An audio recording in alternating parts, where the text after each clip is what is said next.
जय श्री कृष्ण। आज मैं आपको अयादी संधि के बारे में बताऊंगी।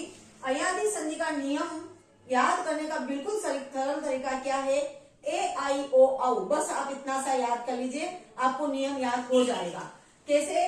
तो ए आई ओ औ, ये नियम है। अब आपको इसमें क्या करना है, प्लस अ प्लस अ प्लस अ और प्लस अ। अब इससे हमें मिलेगा आए आए औ आओ। बस बिल्कुल इतना सरल तरीका है कि आपको किसी वीडियो में नहीं दिखाया जाएगा और नहीं बताया जाएगा। तो मैं ए आई ओ आओ और प्लस अ करके हमें ए आए औ आओ मिलता है। अब इसके कुछ इंपॉर्टेंट उदाहरण बताते हैं जो ज्यादातर परीक्षा में पूछे जाते हैं। तो पहला उदाहरण है चयनम। चयनम तो हमें कैसे पता चलेगा कि ये अयादी संधि का उदाहरण है? तो हमें यहाँ पर क्या देखना है, अय। इसमें अ स्वर है अय। जैसे अय आता है और हमें पता चल जाएगा कि ये अयादी संधि का उदाहरण है। अब हमें नियम अगर याद हो जाएगा, आप लोगों को बहुत इजी तरीका मैंने बताया है तो आपको बहुत जल्दी याद हो जाएगा।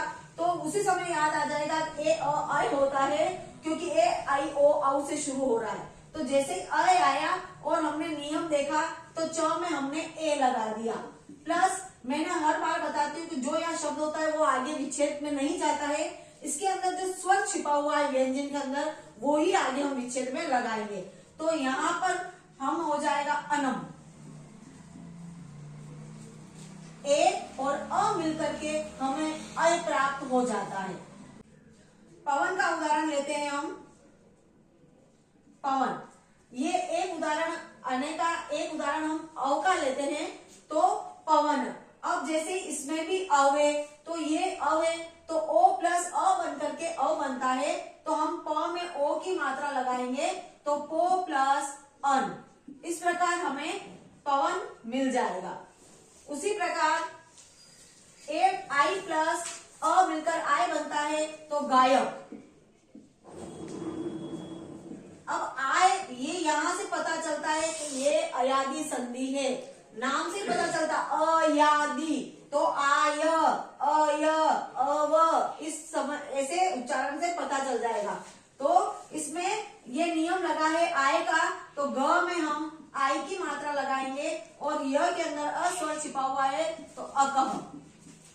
तो घाई प्लस अकह घायक हो जाएगा। अब आओ तो इसके अंदर एक सबसे इंपॉर्टेंट जो कि 10th तक पूछा जाता है वो उदाहरण है शावकः। ये ज्यादातर पूछा जाता है और बच्चे भ्रमित हो जाते हैं। तो भ्रमित होने का कोई जरूरत नहीं है। इसमें आव आ रहा है और आव आते ही अयादी संधि का नियम लागू हो जाता है। और आव तो ये देखिए आव इधर है तो हमें आव लगाना है तो श में हम शाव लगाएंगे प्लस अकह। तो ये हमारा शावक बन गया। तो अब मैं आपको ये क्या होता है, कितनी बार युक्त तो आते तो आप विच्छेद आराम से कर लेते हो, लेकिन कितनी बार विच्छेद आ जाता है तो हम इसे युक्त कैसे करते हैं। तो मैं आपको एक हर संधि में एक बताती हूँ उदाहरण। तो इसमें भी एक उदाहरण का बताऊंगी। इसमें से हमने ए निकाला और इसमें से हमने अ निकाला तो ए और अ बन जाता है हमारा।